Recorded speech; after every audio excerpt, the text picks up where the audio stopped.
Welcome to the Titan York show. Really appreciate y'all coming. I'm just gonna say one thing, that we do have a YouTube channel, so if you, at the end of this thing, feel free to click on it. But we've been putting out a webinar almost every week, and this one is really exciting. I'm bringing in Anthony from Titan York is with me, and we brought in our good friend Sid Tan from T+Studio.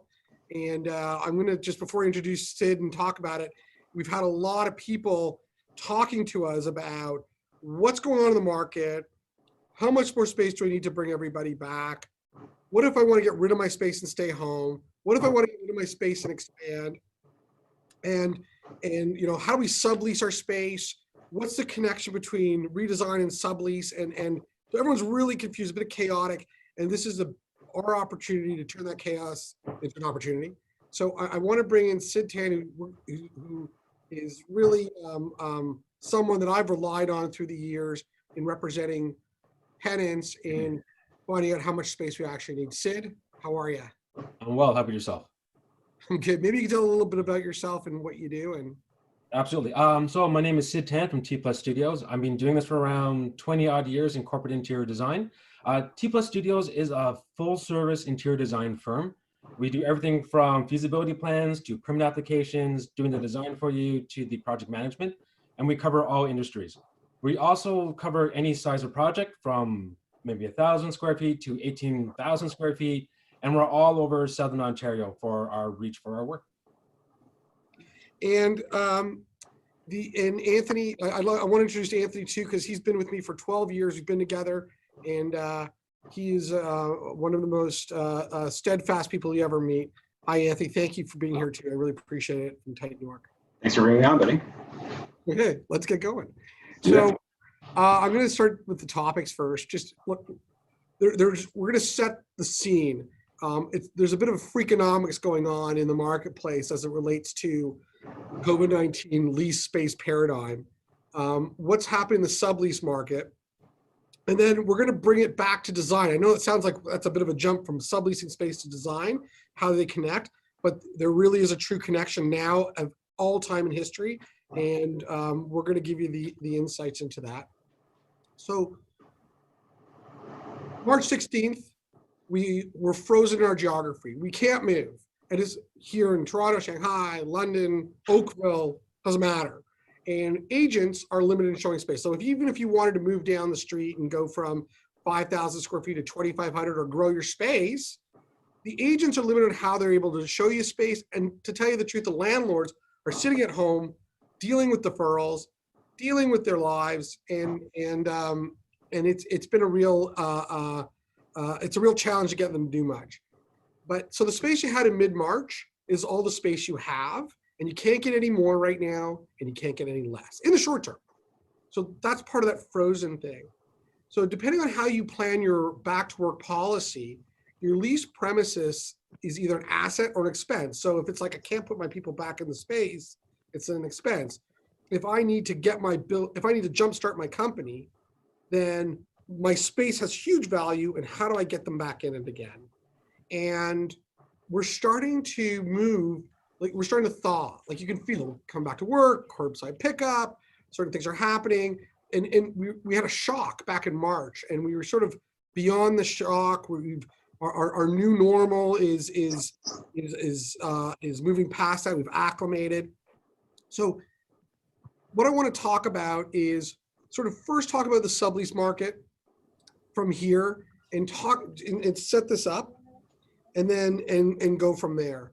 So in terms of the sublease market, there's been very little space added to the market. I mean, again, going back to that frozen paradigm of COVID-19, what was listed for lease on March 16th is listed today. And there has been very little added to the market. So in Toronto, even downtown had 2.8% vacancy, which is like nothing. There's no space. And the vacancy rate today is still 2.8% in downtown Toronto. And even beyond that, the sublease rate is like 0.03%. There's almost no space for sublease.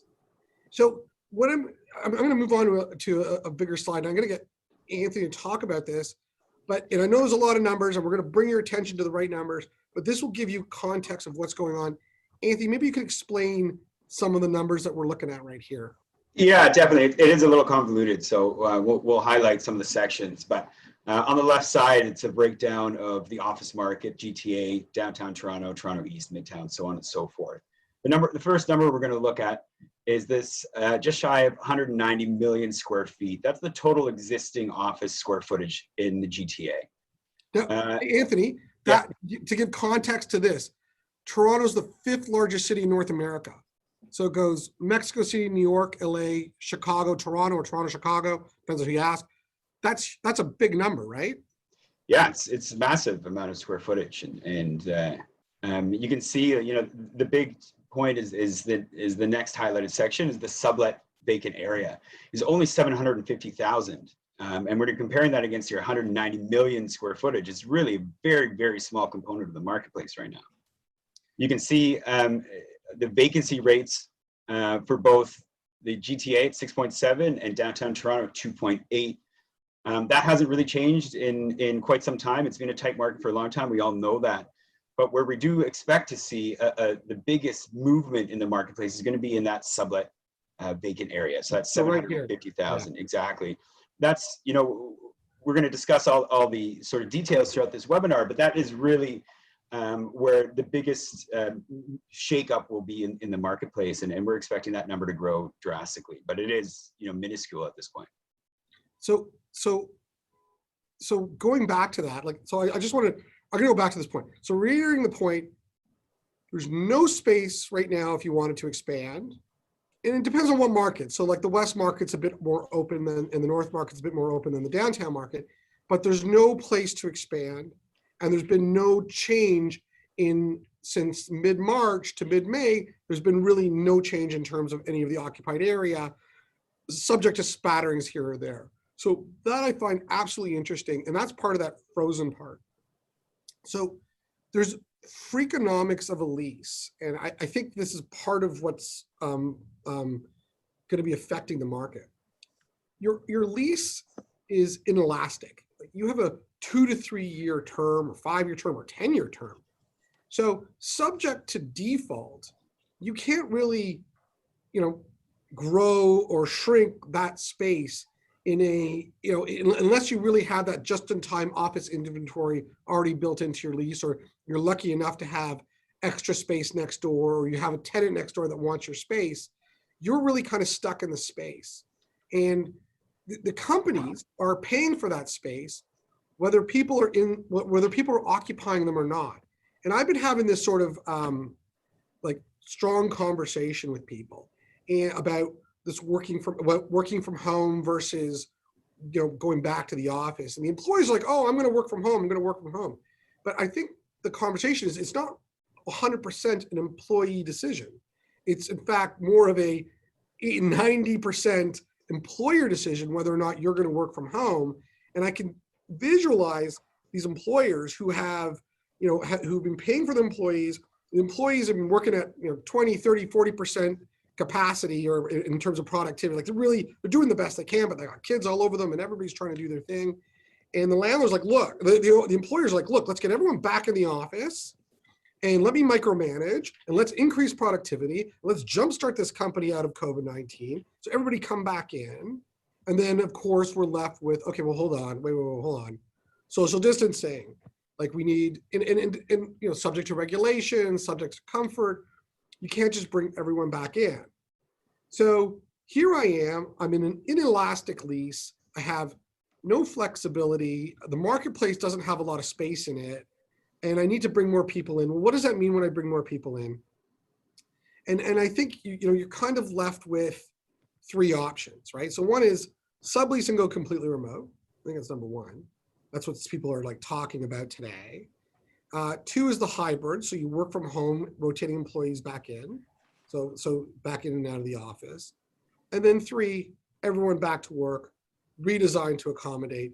And as I say the word redesign, we'll be bringing Sid into the conversation. You know, Sid, maybe you can sort of, this one blows my mind away. It freaks me out when I look at this slide. Sid, maybe you can take us through it. This is like the worst case scenario that you can think of when you're talking about a post-COVID-19 work environment. The circulation is way too tight. There's no social distancing, and everyone is basically on top of each other. And the only way to make this better is to reduce seats. We know that already. So hold on. So just for clarity, everybody in blue had COVID-19, got COVID-19. So this is a call center in South Korea, right? Yeah. And we basically get it to a level where the density has to be reduced by removing, say, 2 rows of the workstations. In that void, all the rest of the workstation rows get kind of pushed to kind of absorb that space. So you have a larger corridor between everything. And then that allows us to have at least the hallways to have that level of separation. But the problem that occurs between the individual workstations, they can't be that dense. We know they can't be that dense. And the only way to reduce that is to get rid of basically every other table throughout the entire space. So you're going from a population density of your workstations being 100% to almost 40%. It's interesting because, when a lot of clients tend to think, okay, if we just remove every third desk to create that 6 feet between seated employees, that's enough. But, you bring up this point of removing two columns or 2 rows of those desks to accommodate for that increased circulation. And I wonder, if that's unidirectional circulation, so you walk this way around one office and exit, on the other side or something. But, the circulation is really the biggest thing to consider here, I think. You're absolutely correct, because without the ability to walk in through one door and walk out through the other, or to minimize the ability to run into the same person face to face, it's all about that whole social distancing that we're trying to maintain. By pushing the whole thing down, maybe losing the bottom 2 at every row, you have a little more space at the top so people can kind of weave through and zigzag through the space, opposed to going up and then right back down the same row. What I find amazing is that, I think everyone can see my cursor, how did this person not get COVID-19? That's the one guy who was working from home and didn't tell anybody. Yeah, how did that person not get COVID-19? So we went through an exercise, and Sid, this was this is a design that you guys put forward for this presentation, and it's a standard office of what we would be looking out there in the marketplace, and sort of a pre-COVID-19 and then a post. So maybe you could take us through what's going on between the 2 different designs. All right, so when we're looking at the original one, you can see it's a standard office environment, nothing unusual. If it's a law firm, you would see more offices. If it's a tech firm, maybe more breakout environments, but ultimately we're looking at a standard office environment. Lots of workstations packed together, lots of meeting areas, lots of social areas. And these are all things that we know moving forward we cannot maintain. Those are the seating environments that are the first area that need to be adjusted. And that's going to be followed by the working, social environments, the boardroom, the 2 meeting areas, and any sort of kind of breakout environment. So when we move over to the next slide, you can or to the next slide, you can see the areas of immediate impact. The workstations are kind of in a zigzag. You're literally losing 50% of your workstations, and there's not a lot you can do about that. You're going to lose that 1 row of 3 along the back, and then you're going to expand everyone through and then lose the individual stations from that point. The offices essentially are okay. You lose your guest seat just because no one wants to be face-to-face to anyone anymore, but the rooms themselves are fine. But then we see what happens in your meeting rooms and your boardroom environments. If you look at your boardroom, suddenly you're going from a room from 10 people down to 4. Your previous small meeting room just became 6 to 2 because we can't have anyone on any of the diagonals, it's too close. And any sort of small meeting environment, kind of like the one right by the reception area, that needs to be removed as well. Oh, there we go. Sid, sorry, we lost you for 2 seconds. So it's okay. No, I'm just going to give you a quick thing here. So basically what you're saying is here's all the open workstations. This is what's going to get affected. We've got 31 people. We're at about 100 square feet per person, and nobody's working from home, obviously. So here we got boardroom. We got another boardroom meeting area. So in this one, you've basically taken away all these people, taken it away. And I think we talked about that also you'd have furniture here. So you'd have a furniture sort of wall so that people can, if you're sneezing, you're not sneezing, there's going to be a separator kind of wall between them. Correct. You want some And- sort of clear plexiglass so you can still get the natural light through, but we need to have that physical barrier between people now. And you can see how you turned your boardroom into other workstations, and also in here as well. So you're able to put more people. And I thought it was really interesting. Like on this side, you've got a chair in this office, and the chair's gone here. So I think that was. It's a minor thing, but we know no one wants to sit across from everybody else. But on top of that, once you make the physical changes to the layout, there's still a lot of sanitation items that need to occur. You still have to put hand washing everywhere. And if you look at the middle of the plan, we removed all of the closet space, created individual lockers so that you don't have to worry about that person next to you coughing on his jacket in his sleeve and having that jacket next to yours. Everyone has their own locker. There's going to be a hand wash station so that as soon as you come in, you hang up your jacket, you wash your hands. Where you used to have your IT and your copier, it's now a straight through. We want to minimize any situation where people are touching surfaces and creating that risk of infection. There was also something about wayfinding too. Exactly. So the idea is that you want to be able to make sure that people are flowing through the space in a natural fashion by putting directions on the floor, maybe giant posters on the wall, kindly reminding you to wash your hands and not touch your face. You want to make sure that there's rules written up that people see every day, because we tend to get complacent after a while when it comes to rules. We go back to the office, we're comfortable with how we are, and suddenly all these things start to not necessarily fail, but we don't really follow the rules anymore if we're not being enforced.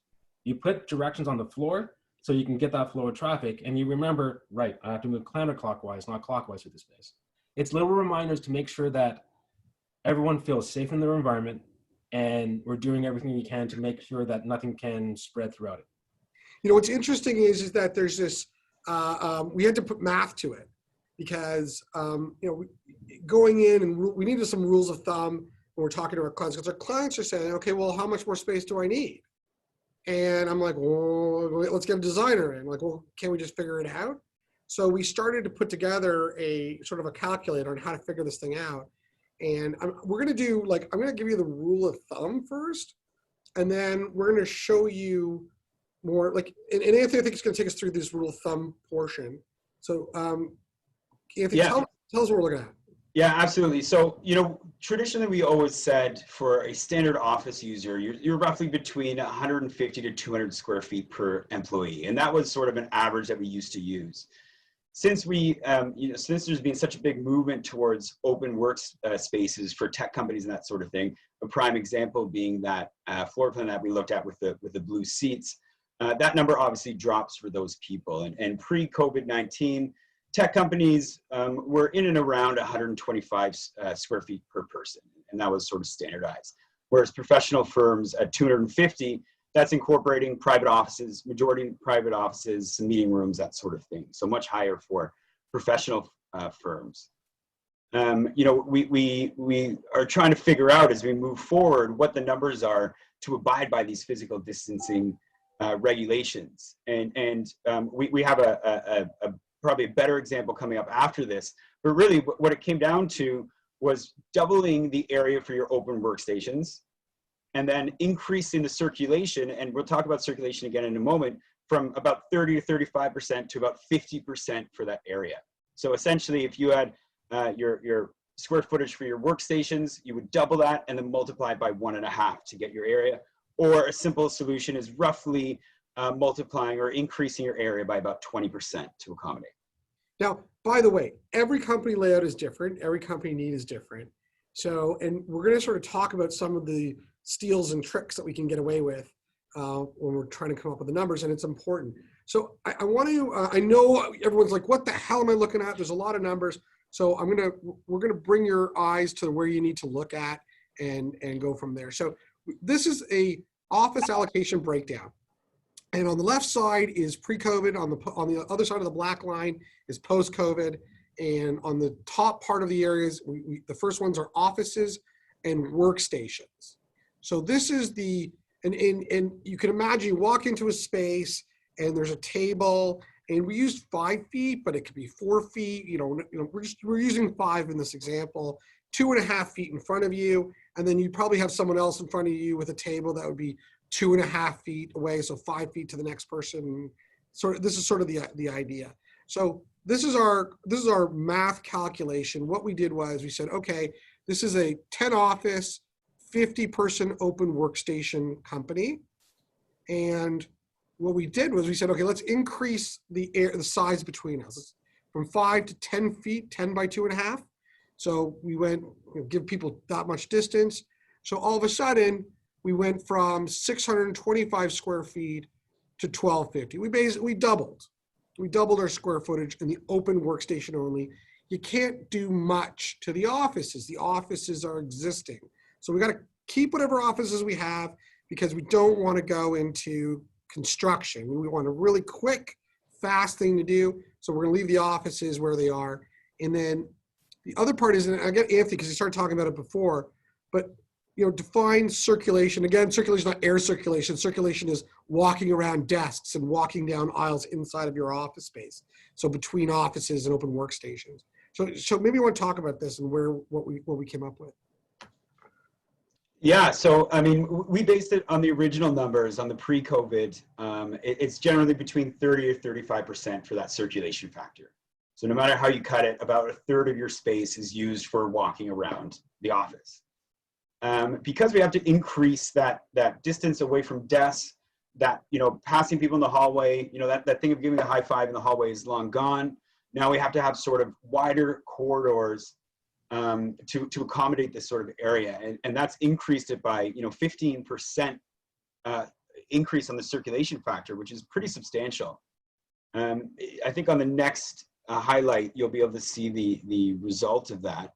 So it's right here. So you can see that our circulation is 639. Now it's 1225. So it's already compounding that increase of just workstation areas from 2,400 to 3,600 square feet. Now, the next part of it is the rest of the space. So like the common areas, so the shared additional facilities. So meeting room, boardroom, phone booth, breakout area, and then there's support areas. So and we really, in terms of the support areas, there's not much we can really change or utilize, maybe the reception area.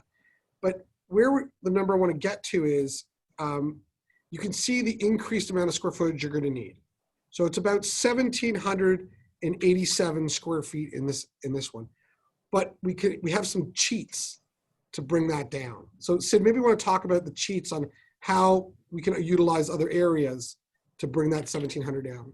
So what we're looking at is a lot of different areas that can be modified. Going from, say, the boardroom and then running down to the support areas.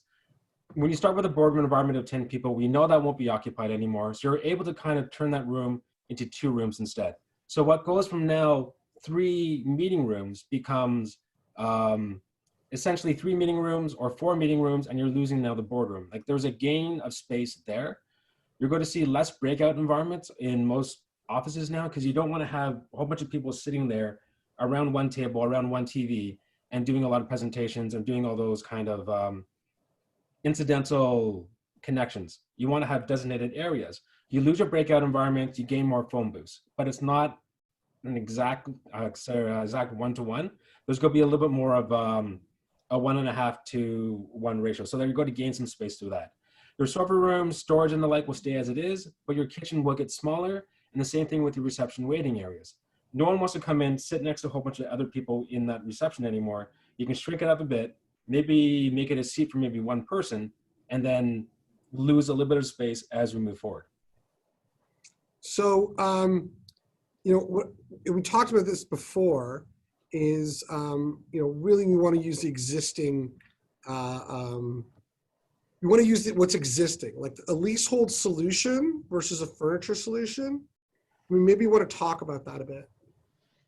Yeah, I think, the most important thing to know, and Sid, you can sort of, reiterate these facts, but, from a leasehold solution, that really requires a change in physical, walls in your space, which means a permit, construction. All of these things are going to be delayed. Not only is there a strain because of how long it'll take, but also a monetary strain. It is an expensive process to go through.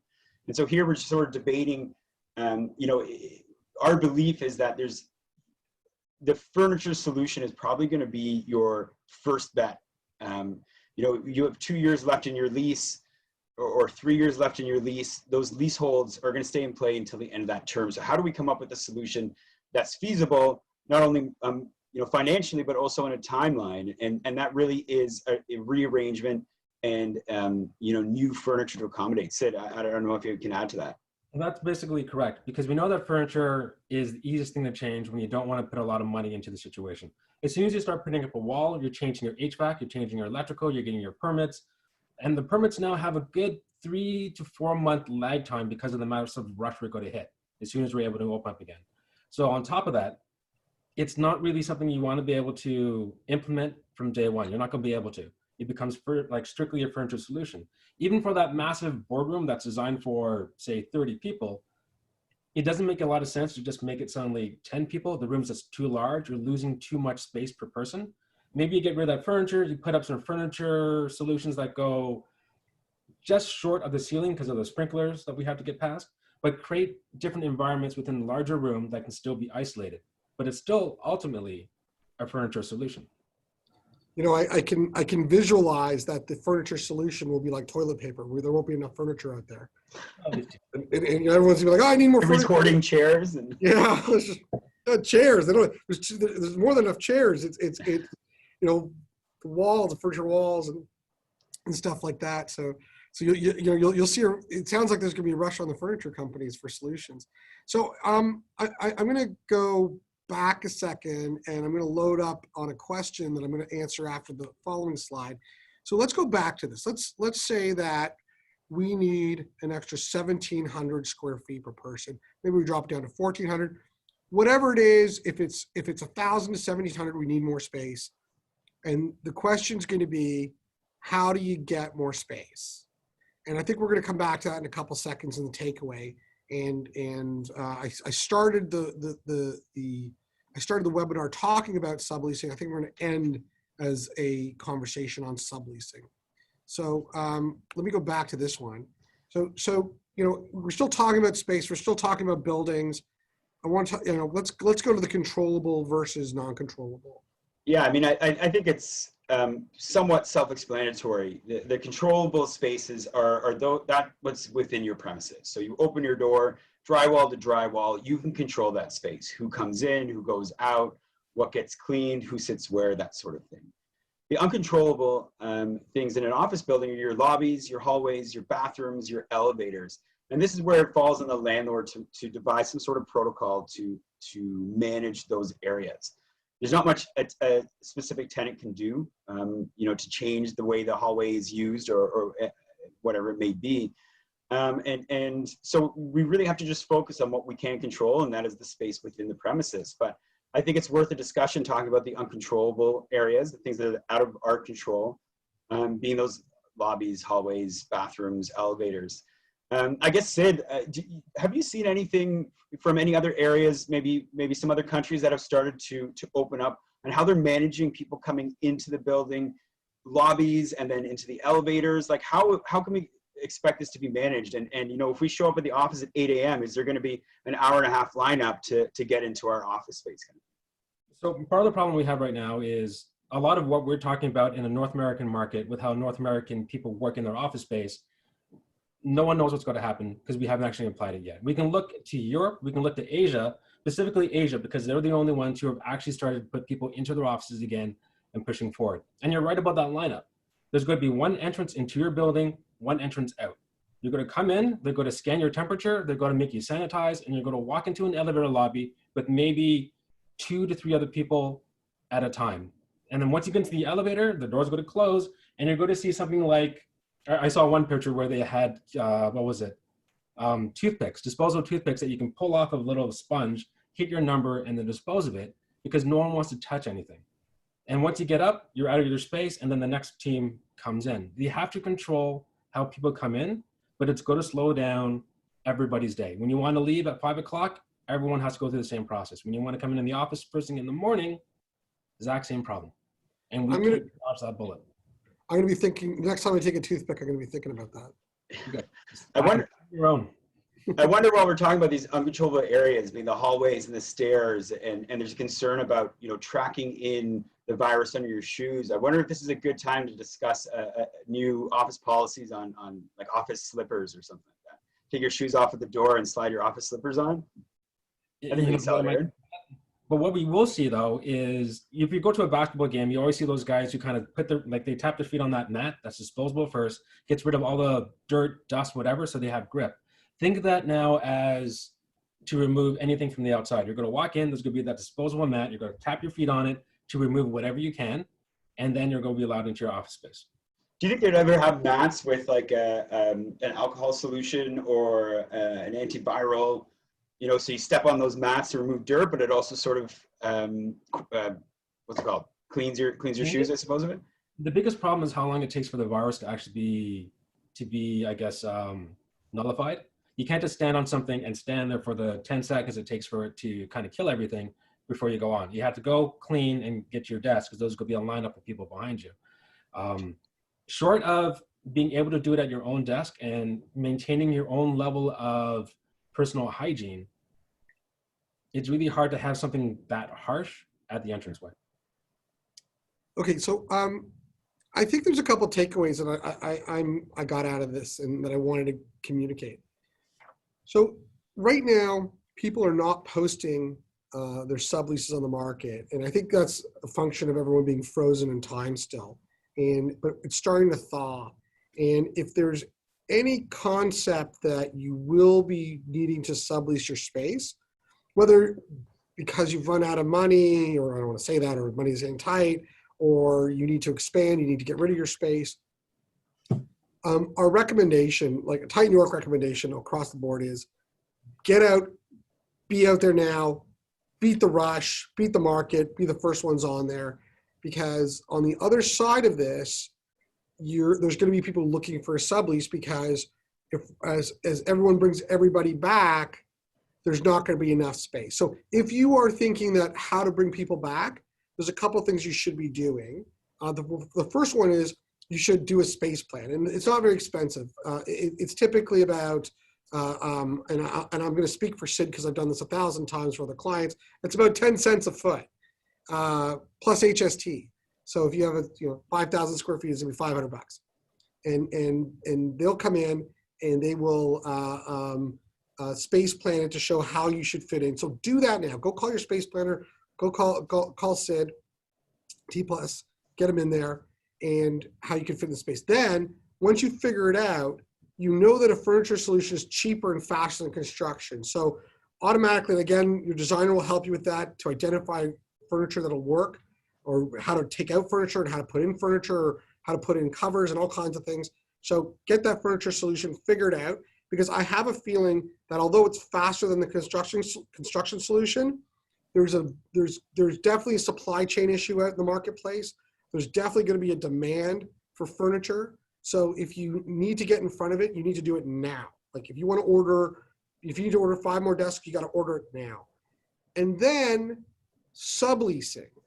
So one of the things that, because people are thinking and talking about it, they've not actually put it on the market. You need to find out in advance who in your building wants to give up space. And there's only one way to do it. It's not to go to the online. It's not to do that. It's to have your broker go from door to door through every single tenant in your building, connecting with them and saying, are you looking to sublease your space? I represent someone in the building that needs more space. Are you willing to do it? And that's going to do 2 things. One, that's going to at least mean that you're less likely to fight for that space against other users in the market, because you're the first one in the door. You're going to give them the offer first for their space. And that's really important. You don't want to be negotiating on a space, on a sublease, against 5 other people. I know this sounds counterintuitive. Why would I need more space? You may need it. So make sure you're the first person knocking on that tenant door. Once they put it up on the market, everyone's going to see it. So you want to get through your building, and at least you have that knowledge in your back pocket. You're like, oh, I need to do this. I know, let's call this guy. You want to call your landlord. So, I mean, that's really, call through your broker, because that's what they're there for. They represent you and make sure it's done. But you want to put them on notice, say, look, we may need more space. You've got your ear to the ground. Someone might be defaulting. someone might, you might have extra space. You might know someone who's subleasing that we haven't found. Like, if you have that, could you let us know? Like, keep us on your list. And I think the landlords are going to be really engaged in trying to like swap space, and they're going to be less difficult about it. So when you go to sublease something, you've got to do an offer to sublease, and then you get that conditional, and then you have a subtenant waiver and a sub-landlord waiver, and then you waive those conditions, and then you submit it to the landlord for consent to sublease, and that could take 30 days. So even the sublease process can take you 30 to 60 days to get done. I think now landlords are going to be really focused on people approving subleases. So I think that'll shrink, but you got to know that from the day you start negotiating on a sublease, you got to give yourself at least 60 days to get it done. Sometimes I've done it in 24 hours, but I've got to set your expectations that once you start negotiating, your chances of getting there is tough, right? So, and then there's going to be the shared space scenario. So I think those are I know there's a lot bundled into all of this, but it really has to do with how much space is in the market, how much space is flexible, how much space do I need, how do I redesign that space? After I've redesigned it, how much space do I need? How do I get it? And I appreciate both Anthony and Sid, their perspectives on this, because they really do have these insightful perspectives. Anthony, anything else you want to take away from it?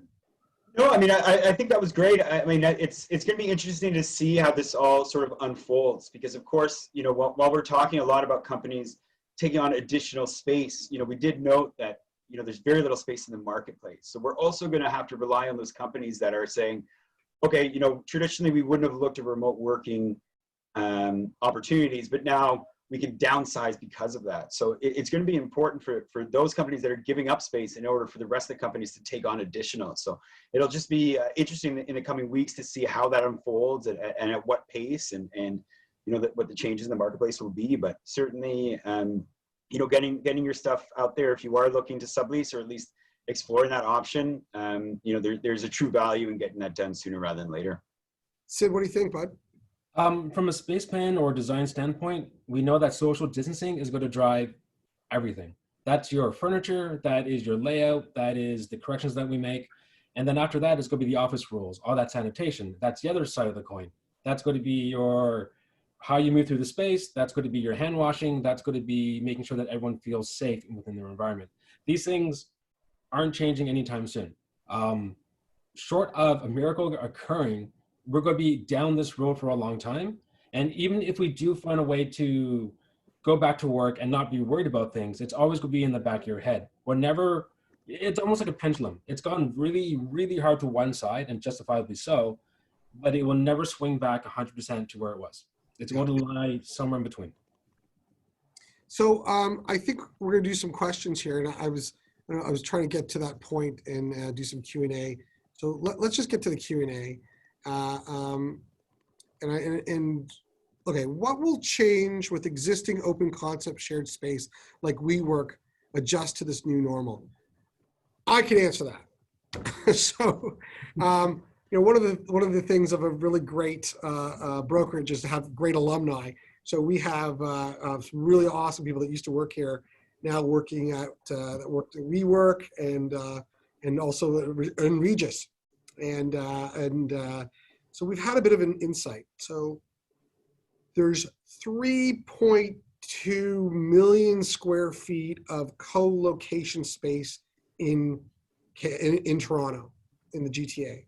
And the first thing was, Regis has, I think, 1.2 million of it. So I think Regis is really one of the top ones. WeWork has some great space too, but they're not as prolific in terms of number of locations as Regis. And I mean, but their spaces, the WeWork spaces, are spectacular. I mean, they're some of the best spaces in the city. So, WeWork as a company might be having some challenges, and if they go away, the spaces that they have will get eaten up. But I think what we've heard was that in China and even in Canada, that there's been, again, conversations from other companies saying, we want to put 30 people in a defined area and cordon that off. So, we've got 80 people in our office. We're going to bring everybody back, but we need to put 30 people as per our math that we came up with too, that goes to that.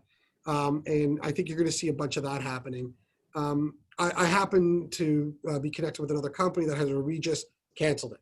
Like, so I think on the small 1-2 people, I think they're going to cancel for the short term, work from home. But I think you'll see larger companies that can take larger swaths of floors and spaces from Regis, and that'll be the answer, and that'll adjust to the new normal. Again, Regis has more individual offices. WeWork is more open workstations. So, you know, I think WeWork will pivot. And I mean, there's spaces, and then there's IQ offices, and they're all going to have to pivot. There is a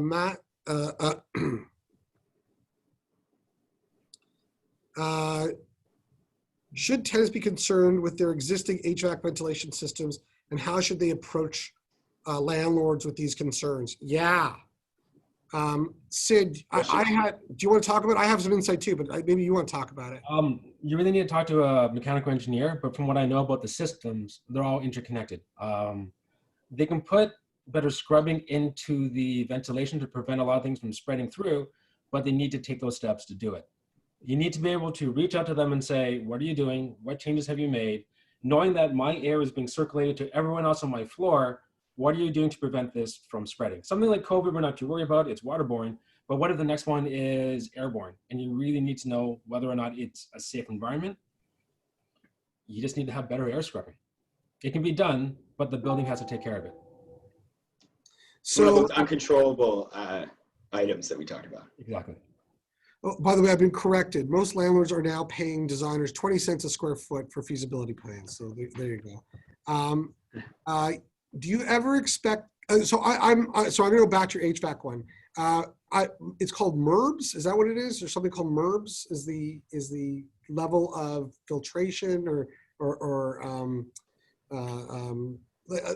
I've heard that there's some real big concerns about recycled air and COVID-19.